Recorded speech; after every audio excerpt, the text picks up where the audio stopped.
There was a moment this week that hit me like a door closing. A CNBC anchor posted something blunt, the kind of thing you are not supposed to say out loud if you are inside the old order. Google has lost. Not is struggling, not faces pressure. Lost. And I felt my brain react before my opinion did. Because if Google can lose, then the whole way we learn to think is up for auction. For 20 years, Google trained your instincts. Question, search, scan, compare, click, decide. It trained you to do work, small work, constant work, work that looked like freedom. Then the new thing arrived. AI does not hand you a map. AI hands you a verdict. And people love verdicts because verdicts feel like relief. Now here's the conflict, real conflict. Google sells you the hunt. AI sells you the kill. Google gives you 10 blue links and asks you to be a person. AI gives you one clean paragraph and asks you to be a passenger. That is why this feels like a loss. Google is the old priest of the internet. It presides over a ritual. You bring a question, it gives you options. You do the thinking. You do the choosing. You are responsible for what you believe. AI walks in and says, "Sit down. I will do the ritual for you."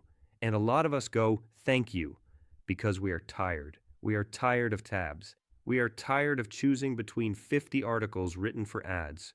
We are tired of seeing the same information copy-pasted, rephrased, polished, and monetized. We are tired of the internet feeling like a mall. So we take the shortcut. And that is where the danger lives. Not in the tool, in the training. Because the biggest change is not technical. It is psychological. Search made you curious. AI makes you comfortable. Search asks you to doubt. AI asks you to accept. And if you think I am being dramatic, look around. People are already talking differently. They are not saying, "I found this source." They are saying, "AI told me." That sentence should scare you a little, because it is the beginning of an authority transfer. The default authority used to be institutions. Then it became the internet. Messy but open. 1,000 voices, 1,000 receipts. Now, authority is becoming a narrator. One voice that can sound calm about anything. One voice that can sound confident about anything.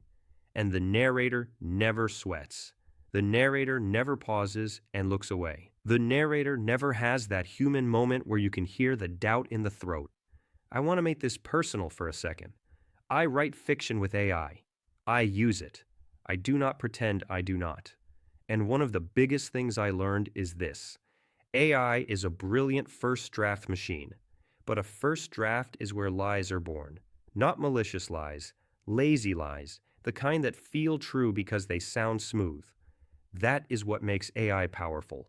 It turns rough thinking into fluent language. It turns uncertainty into a sentence that reads like a conclusion. Now imagine that inside search.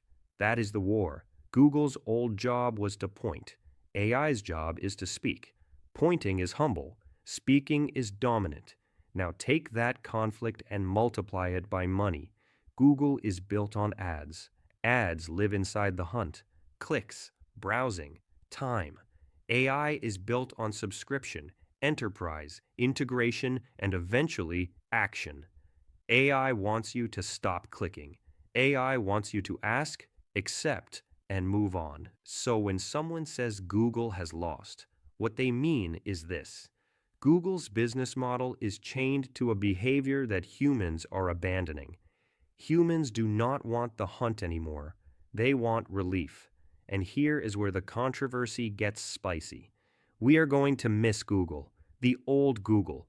We will mock it. We will celebrate its fall. We will talk about how it became junk, how it became a swamp. All true. But we are going to miss what it forced us to do. It forced us to confront disagreement. It forced us to see that reality had sources. It forced us to be a little bit of a detective. AI gives you a summary, a synthesis, a clean story. And stories are how humans get hypnotized. This is not science fiction. This is cognition. The winner of Google versus AI wins the first answer. and the first answer becomes the first belief. Then the first belief is the seed of your whole worldview. You want to know how propaganda works in the modern age? It does not begin with a lie. It begins with a first answer. That is why this matters. Now let me give you an image. Picture a courtroom. Google walks in with a stack of evidence and says, "Here are the exhibits. Make your case."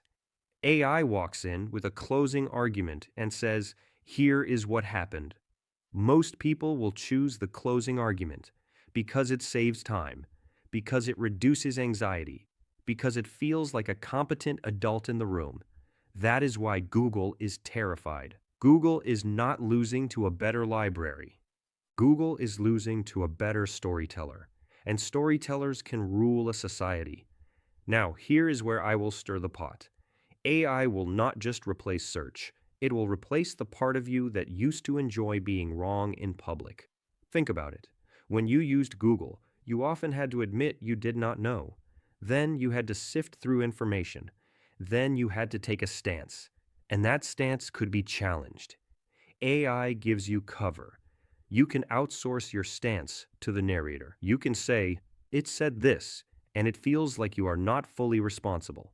That is the moral hazard.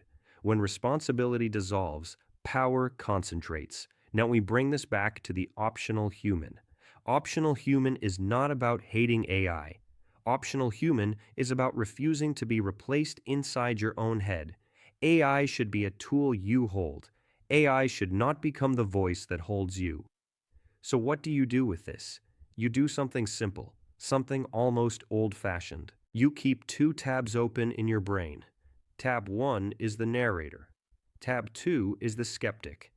When AI gives you an answer, you ask a second question. What is the strongest argument against this? What would make this wrong? What did it assume? Where did it get that? And I know, that sounds like more work. That sounds like the hunt again. That is the point. The hunt is the human part, and if you abandon it completely, you become programmable. Now, let me land this with a prediction. Google will not die. Google will mutate. It will turn itself into an AI product because it has to. And OpenAI will pull itself towards sources because it has to. They are converging into the same creature. One interface, one box, one answer.